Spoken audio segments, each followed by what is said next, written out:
Welcome to the 8 Billion Project, where we're on a mission to make an impact by discovering and sharing the purpose of every person on this planet.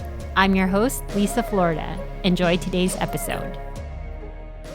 Hi, everyone. Welcome to the 8 Billion Podcast. I am your host, Liza, Florida. And today we've got a special guest all the way from Australia, Mr. David Cowan.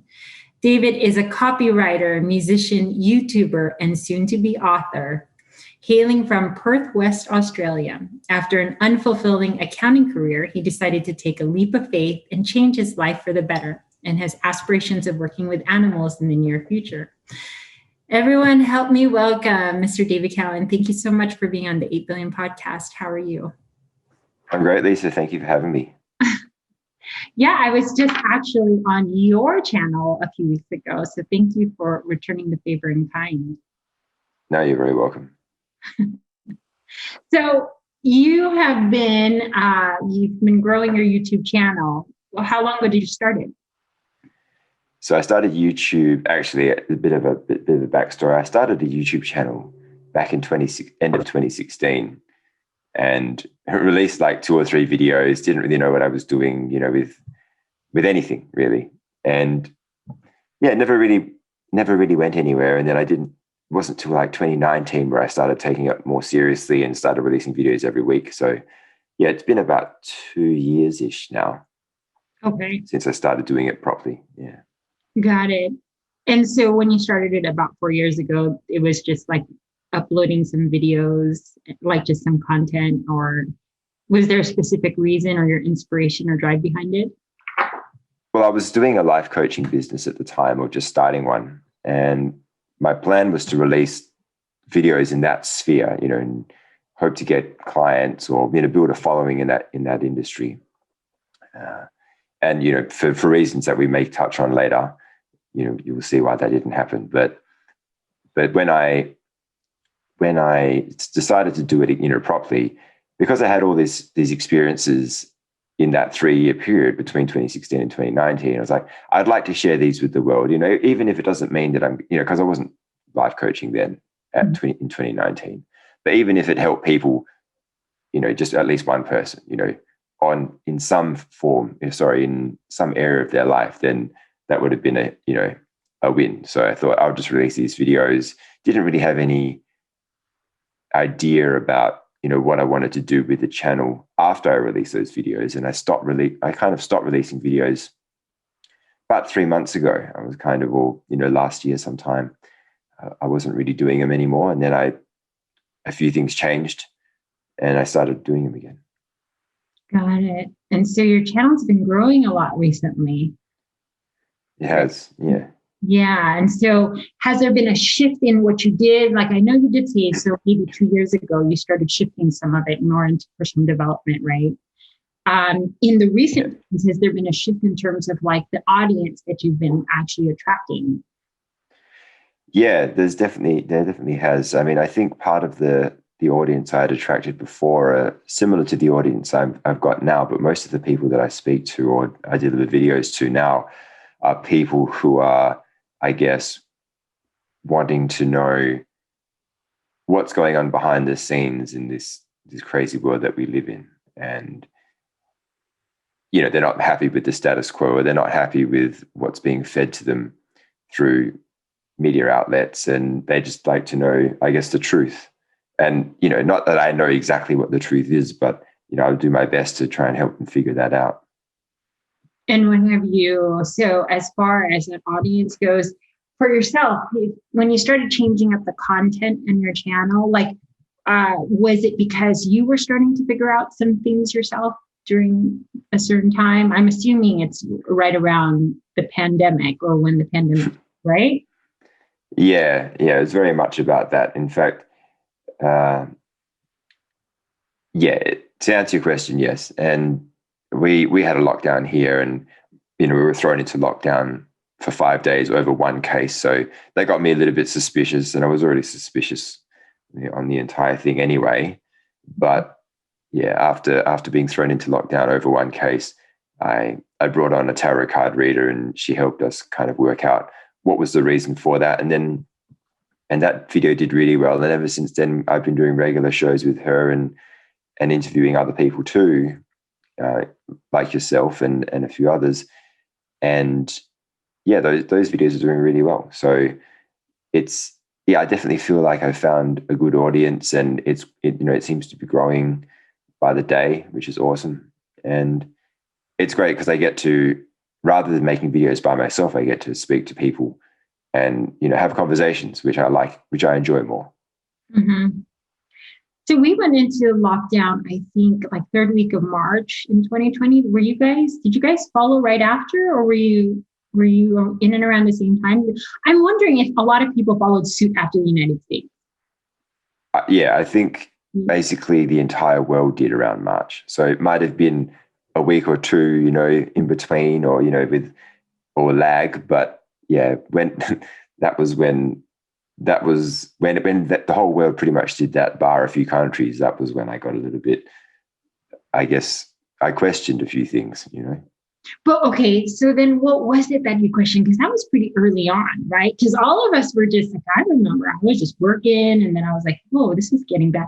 I actually went to the Philippines in January of 2020, right. And then I was on a flight home, and I had to stop in Korea. And then I was like, how come everyone has these masks? I was like, did I not get the memo on something? But, apparently it started in Asia first. So, I mean, did you have like suspicions early on that something was like not right, or was it just, Yeah, similar kind of thing to what happened most recently with our lockdown, the 5-day one.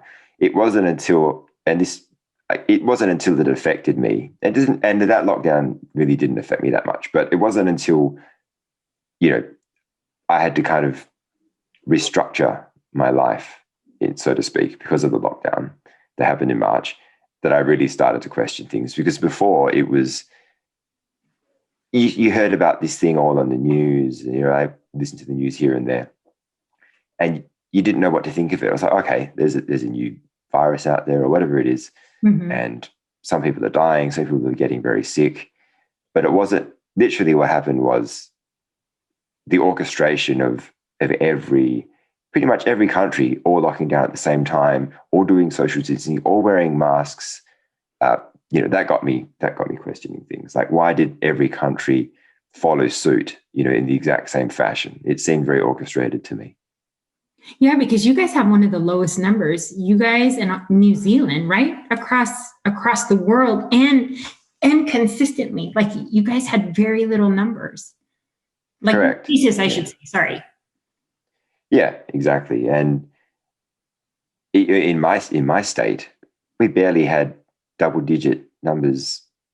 Ever. Barely ever. Yeah. I mean, low double digits, maybe 20, 30 cases probably at most, maybe 50, I think maybe 50 or 60 at the very most for a short period of time.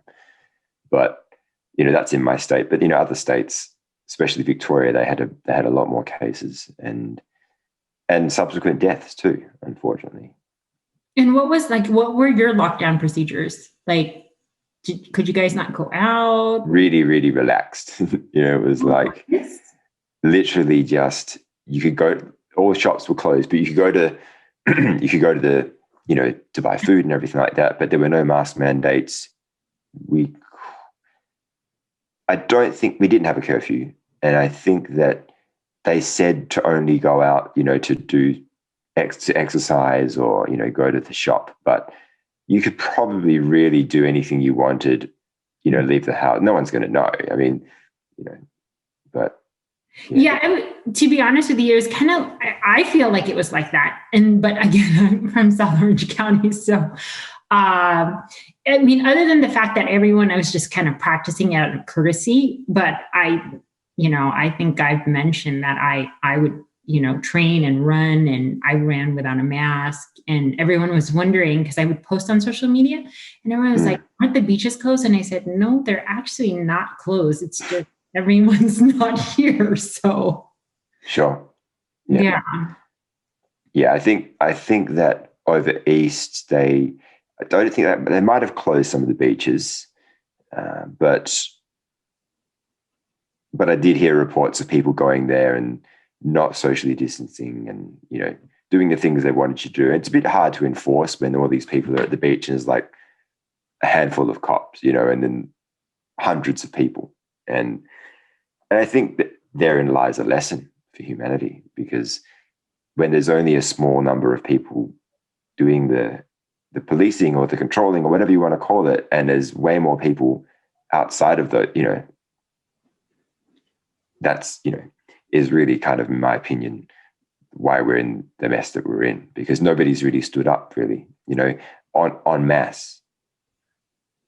I think things could be over pretty quickly if everybody kind of just, not even everyone, we don't even need that many people, we just need enough, you know.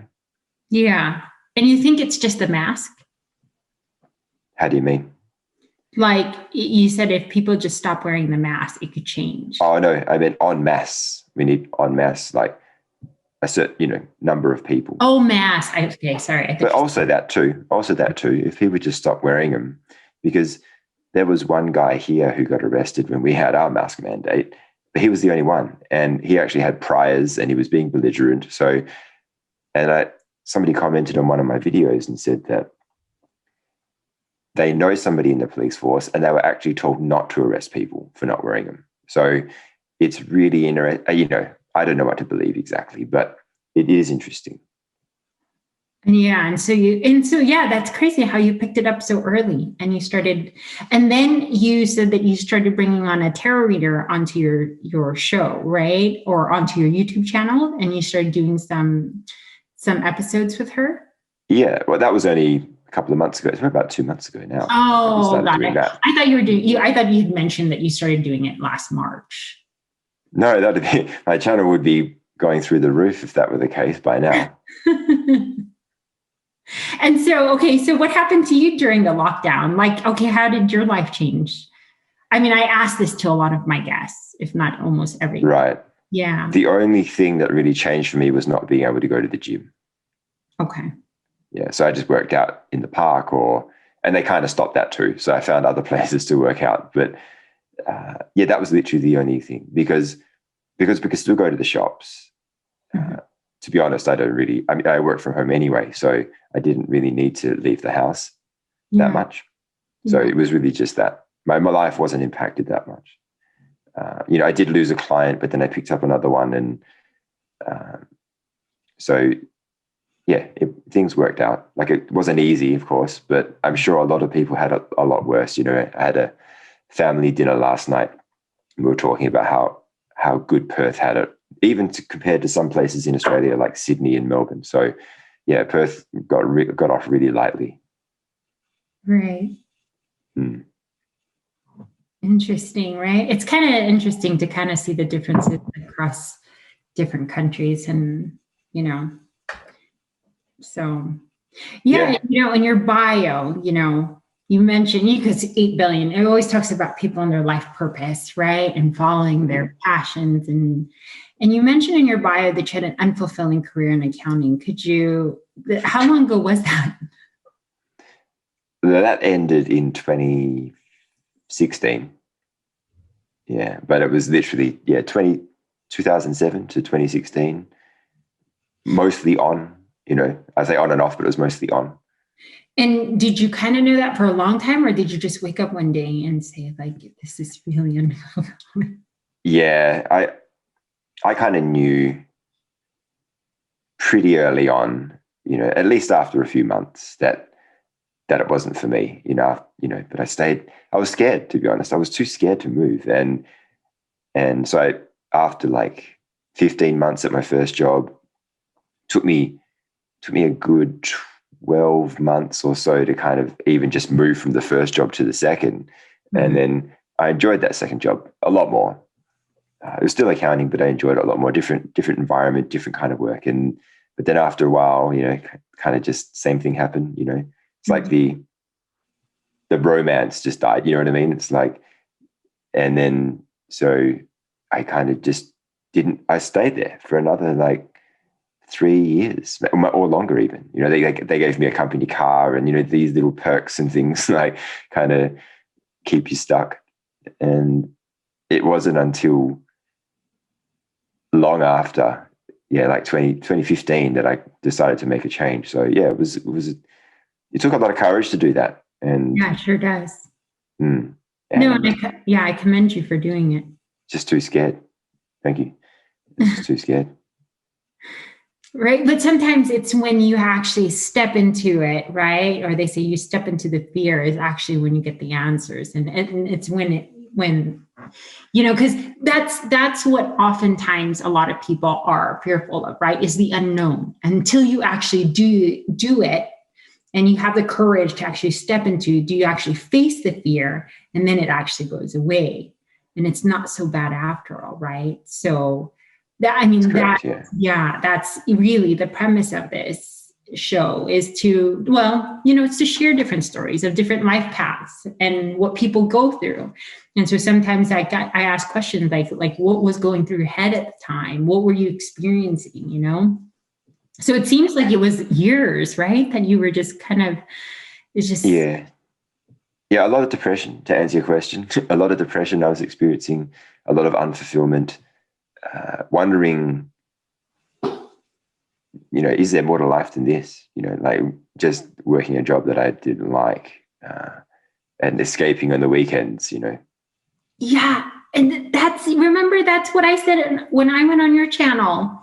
Like after the whole thing, like the real estate, like our market fell, and then everyone was losing their homes, and it was absolute crazy. And then that question: was there more to life than this?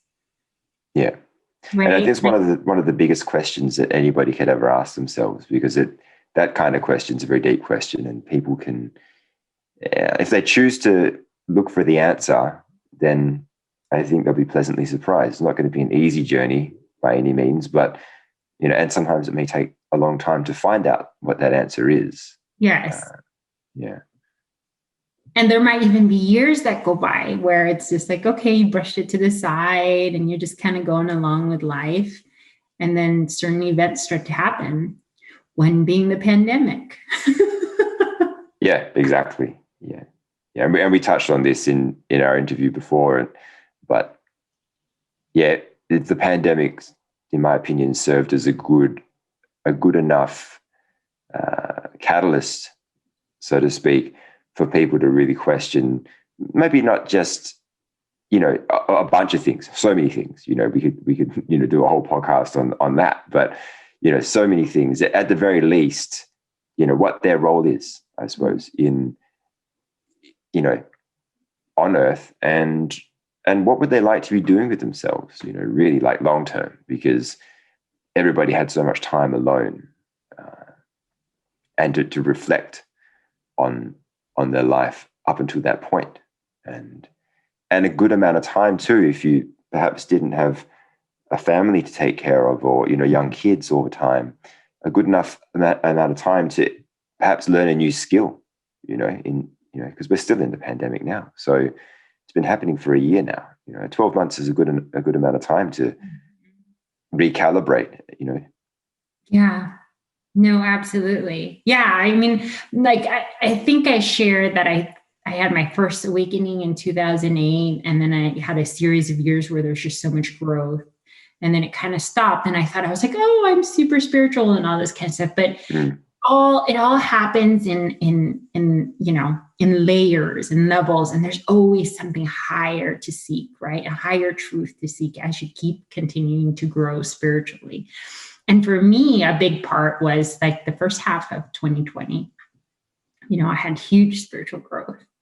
And, it was just another, I mean, I was a hermit the first half I can't say the first half, but then when I was on social media, I just knew something was changing. And so I was like, I'd post things like, guys, this is the time to turn within, like, find, your creativity, do what you love, and all this kind of stuff. Little did I know that I was almost like birthing something myself, and I had no clue that I'd be here today, but it's an amazing journey. And sometimes if you even just get past the fear and you step into it, it's super beautiful, Yeah, it's awesome what you said, because it really is about overcoming the fear of the unknown, like you mentioned before. And And in doing so, because fear is such a low emotion on the vibration scale, in doing so, when you overcome that fear, you're letting go of something that's been holding you back your entire life in ways you couldn't even imagine. Mm-hmm. Yeah. Yeah, it's such a dense, energetic field, and a lot of people don't realize that. And then on top of that, I was just like, stop watching the news because you guys are all like contributing to the collective. And so forget everyone. I was like, no one's listening to me. I'm going to go meditate and run, But I never felt so closer to source. And, I mean, like it seems like a lonely journey physically for me because it was just me and my son, was not by any means alone. Like I really tapped into a higher source that I had never, experienced. And so it led me to, being more purposeful and intentional. Yeah. Exactly. No, I completely understand and resonate with that. Yeah. So you are a musician also? Have you always been a musician? Yeah, I started playing piano when I was 4 or 5, I think. And, mum had my sister and I take lessons. And I don't know if either of us really liked it at the time. I always imagine myself as a guitarist, like on the stage, singing. Nirvana was one of the first bands I got into that were, one of the, I think Guns N' Roses was probably the first band, but, Nirvana was one, a close second. And yeah, I have a cousin who's an actor, and I always imagined like reading these kind of celebrity mags as a kid, like, like he's a famous actor and I'm a famous musician. That was kind of what I had in my mind. And so, I did piano and didn't really enjoy that. And I managed to convince mum to let me take up drums after I reached a certain level in piano. And that happened when I was about 13, 14.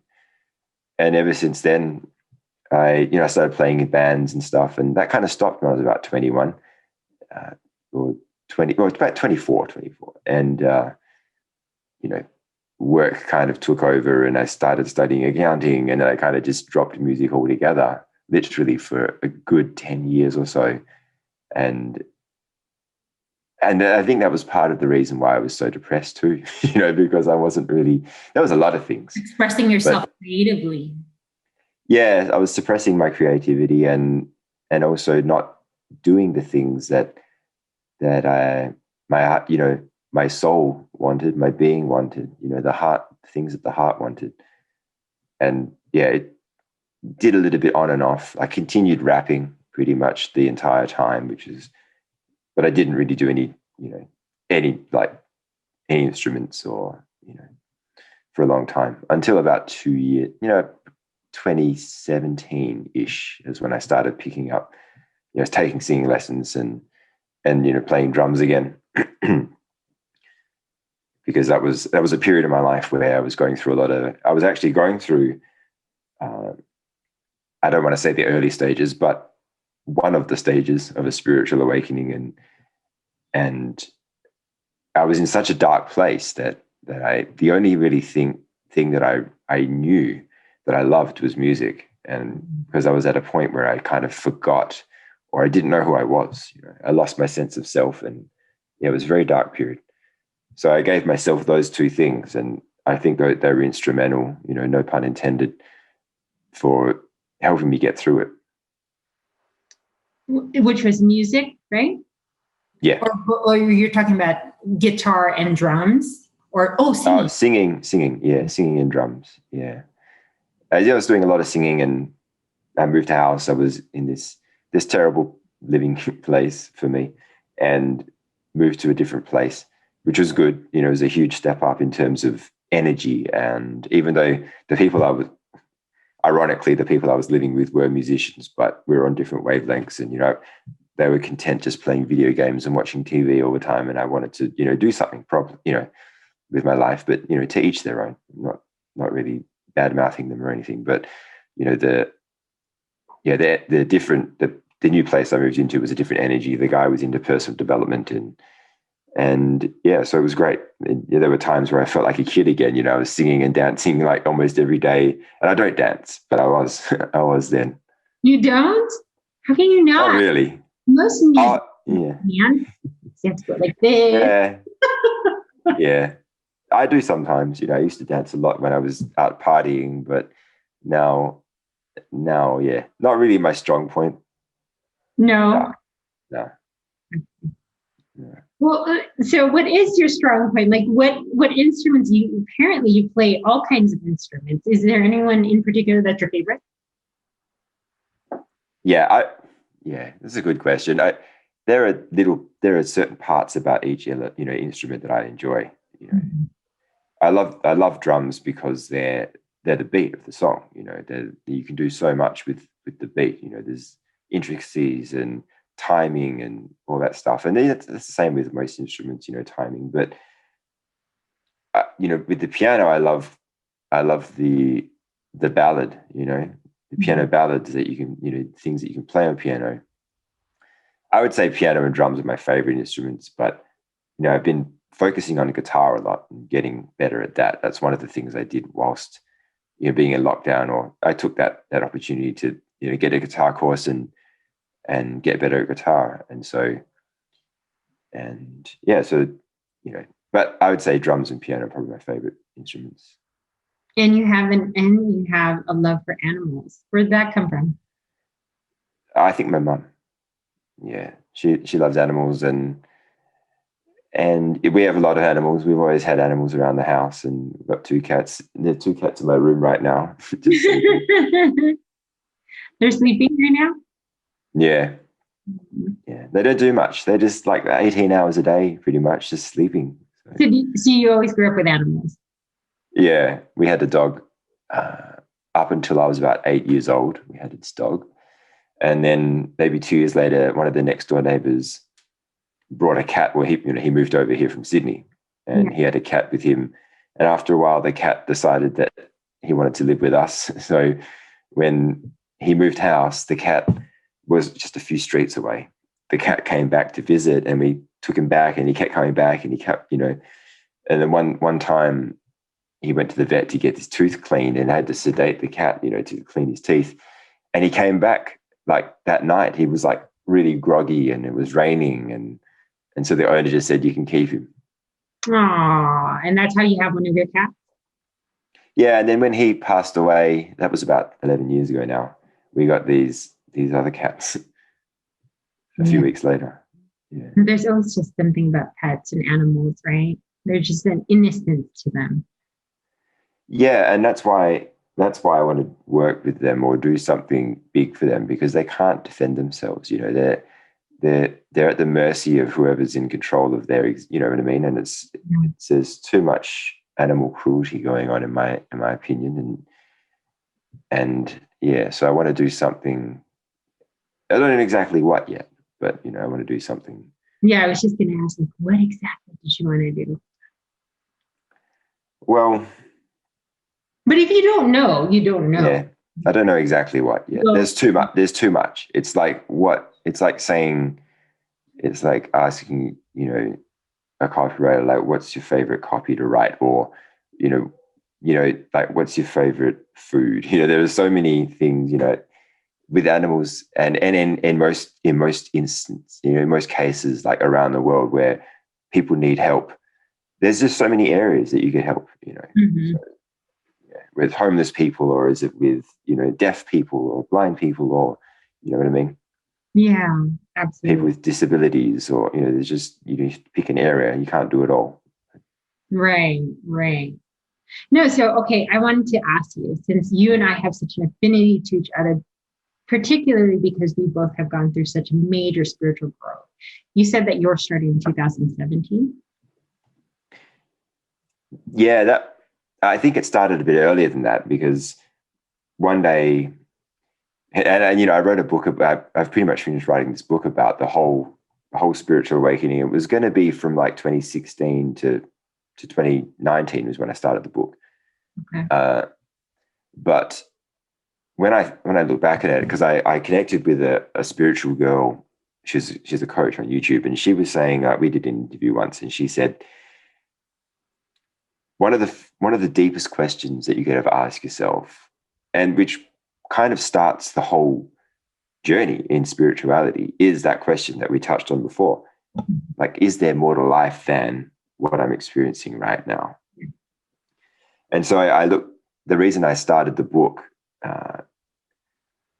and changed it from 2016 all the way back to 2004 was when I asked myself that question. So I realized that, and it's kind of this, similar story to you, and I think to probably a lot of people, you kind of, you have these questions, and then you may entertain them or you may not. And I probably didn't entertain it for a long time. And that's why my spiritual growth didn't really kick off until probably, 11 years later. Right. So, yeah. So to answer your question, that I felt like that the bulk of it happened in that 3 or 4 year period, 2016, 2017 to 2019. Yeah. But then I look back and there were certain things that I wrote about in the book that I think really kicked it off. And so in 2013, I had a mushroom experience in Bali, and for that whole year, pretty much, I was really depressed.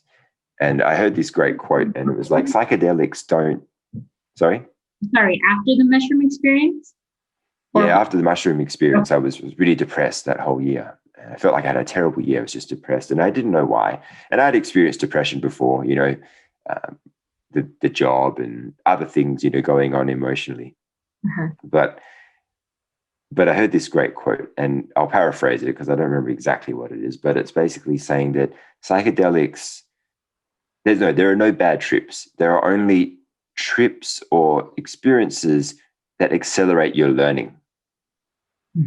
So when I heard that, I was like, okay, that kind of makes sense, because after having that, what I thought was a bad trip, well, it was a bad trip, to me was actually an accelerated learning experience that quite possibly, kind of foisted me into this whole awakening, because there's a different level of consciousness that you experience. Absolutely. Yeah. So I think that was quite pivotal, although it was bad at the time, and all these experiences are bad at the time. But then you look back at them and you go, actually, that was quite good. That was like probably what I needed to go through. Yeah, because you asked me the same question when I was on your channel. You said, "Did you know at the time?" And I said, "It's hard to explain because you're going through so many different emotions. Maybe at the time, not exactly, but yeah, you look back and then you realize they were all precursors to what was happening, because something doesn't feel quite right, or you're questioning things, but then it's until you dive in, you jump into the rabbit hole, or you jump into the matrix, you start to realize, because once you start, you can't stop.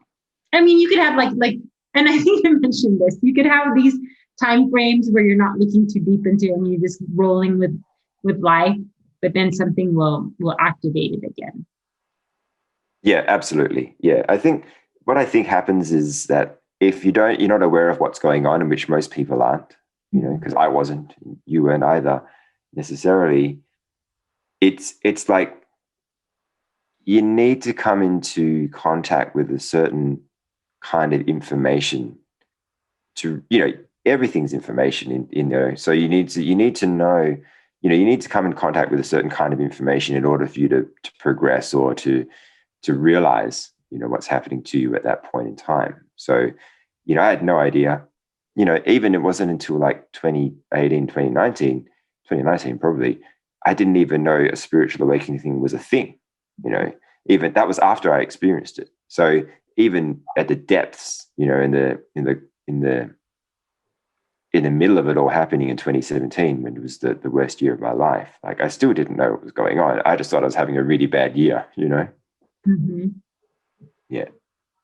But one great quote that I like as well is that, I don't remember who said it, but it was, religion is for people who want to avoid death. Spirituality is for people that have already been there. Or avoid hell. I think it's avoid hell. Spirituality is for people that have already been there. And when I heard that quote, it just resonated so much, because it does feel like you're going through hell when you're going through all that thing. It's like a caterpillar, caterpillar goes into the cocoon. It's a very messy process, and caterpillar actually breaks down into this liquid, and then it forms a whole new body. It's like, the liquid turns into the butterfly. Absolutely. So, yeah. Or it's like the phoenix. Exactly like the phoenix. Yeah. And I think that's what I'm going to name my book. My books, I decided on the title yesterday, it's going to be called From the Ashes. That's amazing. Yeah. So I was tossing up between From the Ashes or Reborn. And Reborn's a powerful title too. But, yeah. Well, I'm so glad you announced it here on 8 Billion. Yeah, well, I just finished it. Yeah, this is your worldwide exclusive. Yes. Thank you for giving me the opportunity to release it first. Don't mention it. I heard it here on 8 Billion. Yeah, you heard it here first. So I just finished editing it yesterday, and I'm looking at different ways to package it, or to turn it into an actual book, because right now it's just a whole pile of PDF pages and stuff. Mm-hmm. But I was actually looking at that before I jumped on here. So I'm figuring it out, and I think I'm going to release it in the next couple of weeks. So once I figure that out and I get a good picture for the artwork or whatever it is, for the cover, I haven't decided exactly yet. I've got something in mind, but I just don't know. Well, let me know. I mean, I could release this right when you released your book. So it's so crazy, though. I've had past guests, and for whatever reason, I happen to release them the same week they've had like big wins. Like right. My friends, that was a documentary filmmaker. The week that I released his podcast was the same week he won. One of my old teammates, I released his the same week his podcast came out. And in most cases, you could time it that way, right? Sure. But for me, the way that I had scheduled my podcast, it just seemed so right. Like the timing was just so impeccable. Yeah. Yeah. I think, timing has a way of being impeccable, I think, when you're tuned in. Yeah. When you're connected. Absolutely. Excuse me. Yeah. So what are you looking forward to in the next year or a couple years from now? Like, you seem to be a man on a mission. Yeah, I guess what I'm most looking forward to. Yeah. I think I'm debating on, whether I continue with the YouTube channel content in the way that I am now. I think once what I think is going to happen happens, then, not to say that there won't be a need for that type of content, but it's not really why I came here. I feel like I came here to share my music with the world, and I just don't want to have too many fingers in too many pies. You know what I mean? I don't want to I don't want to dilute my energy. Mm-hmm. So with that being said, I think I'll probably take the YouTube channel and the music route, and focus on building an audience around different covers or my style of the covers that I want to create, and then really hone my songwriting abilities, because that's an area of, to be a musician, I want to be able to produce my music. I want to be able to, go through that creative process of working on a beat, or, coming up with a riff and, recording it and doing the whole thing. It's a big thing. But actually I had a funny thing yesterday. I created a beat, my very first hip hop beat on my computer. This was only a couple of weeks ago. And I showed my cousin, and I showed this guy who I met through my YouTube channel. He's a musician, and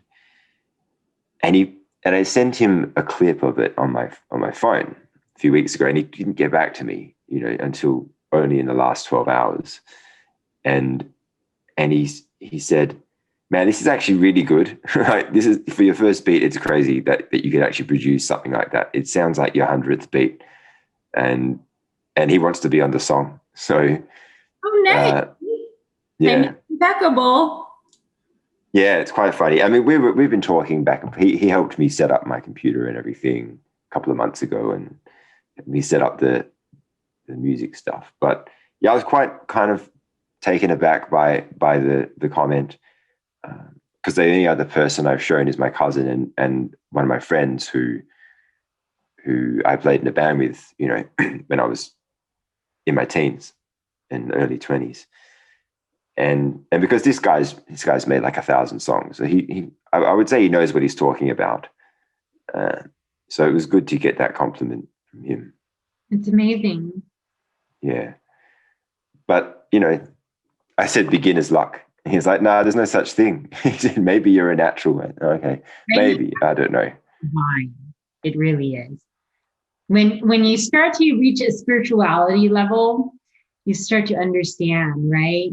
Like what we said, you look back on life, and at the time you don't understand. You have to have so much faith, but if you stay the course, and then when you reach a certain level and you look back, you'll just realize how divine all the experiences, all the moments were. Right? One couldn't happen without the other.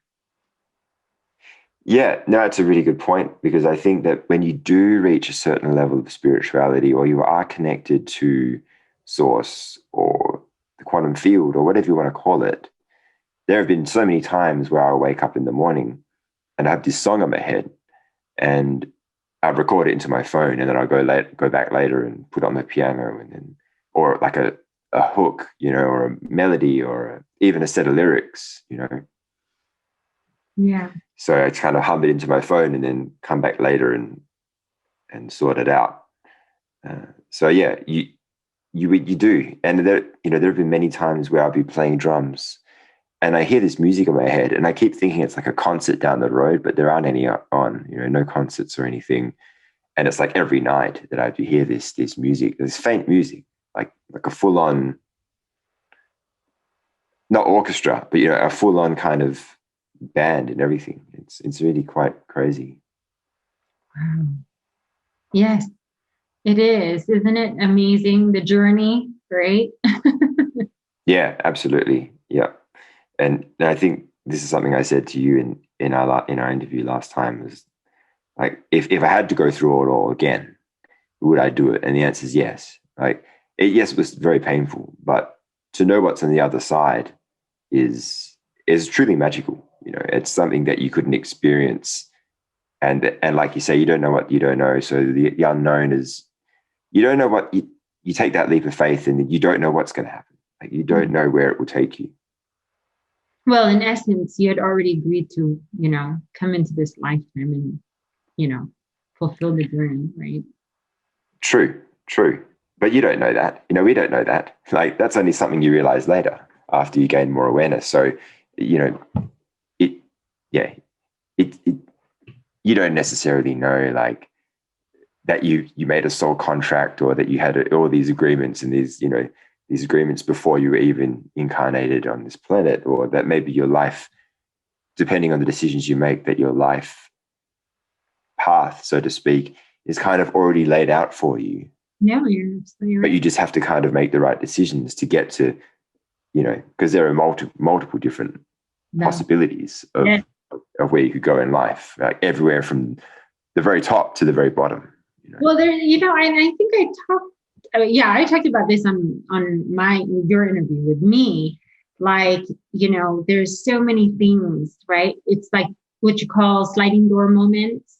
Like you know, right? You make, it's like have you watched the movie Sliding Doors with Gwyneth Paltrow? No, I haven't. No. It was literally an incident where she was taking the train, and it was a sliding door, and her, you know, staying behind and actually exiting changed the whole trajectory, two different storylines. Yeah, right. Yeah, that makes sense. Right? You don't know. Yeah. And then on top of that, as humans, supposedly we have free will. So whatever we choose, right, can go in so many different directions. The universe kind of just, puts, things in place. And then I think that after that, it's really up to you and your free will, what you do with it. Yeah, I've got a funny story about that, actually. So when I flew to Canada a few years ago, and I had a friend who was a travel agent, and I'd heard that for Australians, you need to get some sort of transit visa, because I was transiting in LA, and I didn't get it. She said, no, you don't need to get it. I asked a few other people. Ultimately, I didn't get it. So I get to the airport, they wouldn't let me board the plane because I didn't have this transit visa. So I missed the flight. I had to buy a new flight. And because I bought that new flight, I had access to all the on-flight entertainment, which I wouldn't have had on the other airline because it was a budget airline. Mm-hmm. And you can make of this whatever you want, right? Because we kind of choose our own messages, we choose our own meanings for everything. But I watched, I think it was Infinity War, The Avengers, and in that movie, there were some soldiers that had the initials DMC on their uniform, and those happened to be my initials. So when I watched the movie, I saw that as kind of directly speaking to me. Mm-hmm. It caught my attention, but the main message that I got from that movie was be true to yourself, and I wouldn't have got that if I had caught the other plane. So who knows? It's quite interesting. Right? Yeah. The universe is always talking to us. It's depending on where you are in life, whether you could see the signs or not, or whether you want to make it a sign. We've had this conversation. Yeah, anything could be a sign, but even a bird outside, that could be a sign. But yeah, it is whatever you want to make of it. But gosh, I can't believe sometimes an hour goes by so fast. You've shared so much of your story, your mission, your book, and what you want to do in the future. So, you've done an amazing job already. And I just commend you for, taking a stand in terms of like living a more fulfilling life, right? Living from the heart space and following your dreams. Not many can do it, and you did it. Or you are doing it, right? It's always going to be a journey, right? It's just like me. We're all trying to figure it out as we go along. Absolutely. Life isn't a dress rehearsal. It's one of those things that you kind of just have to, you're thrown into. And, I just wanted to add that another thing that I'm also very much looking forward to is when the world opens up, we can go traveling again. Yes, that's very true.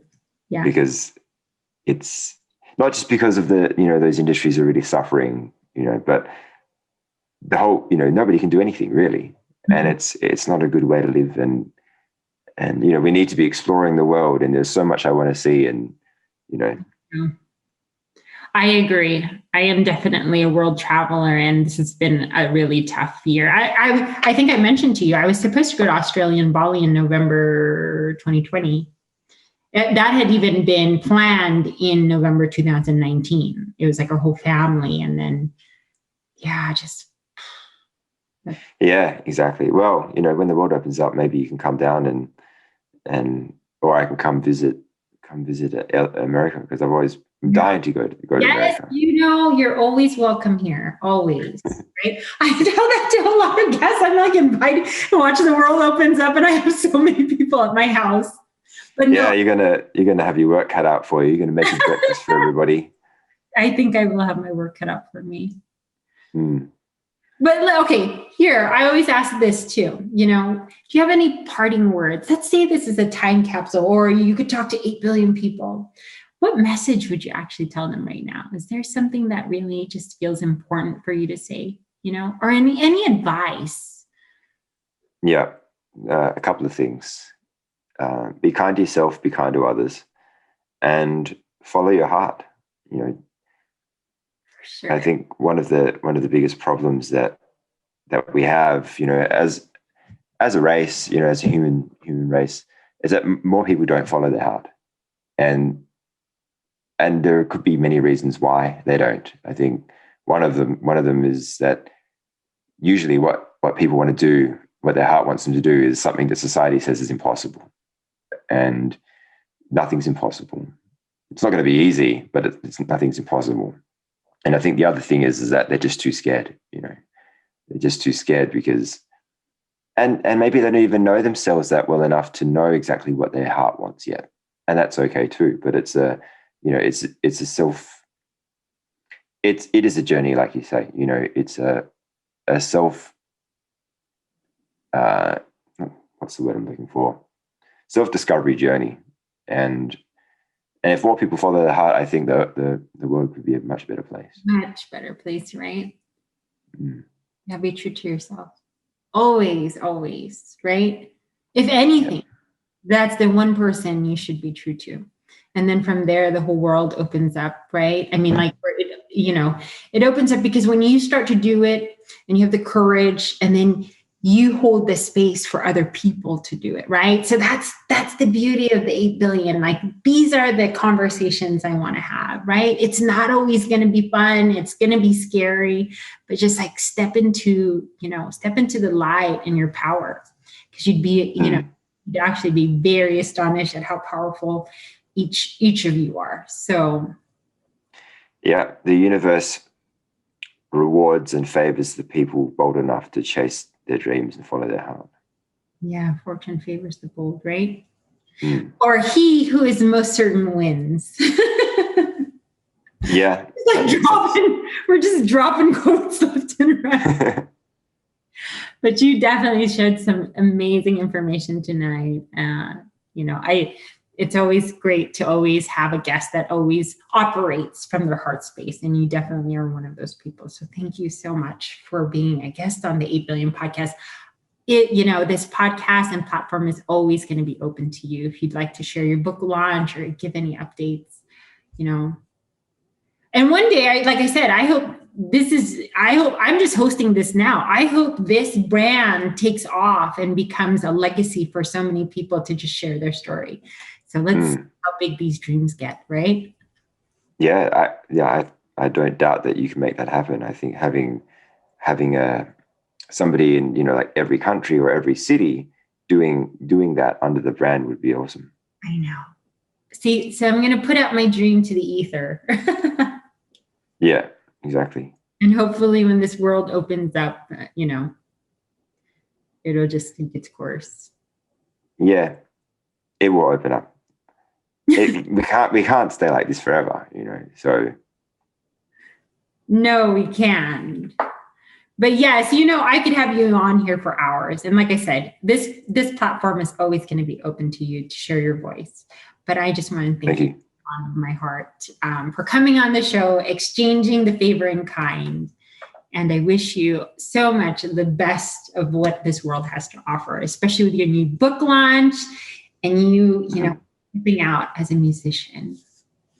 Thank you so much, Lisa. Yeah, it's been a pleasure. And the hour did go by very fast. So yeah, time flies when you're having fun, I guess.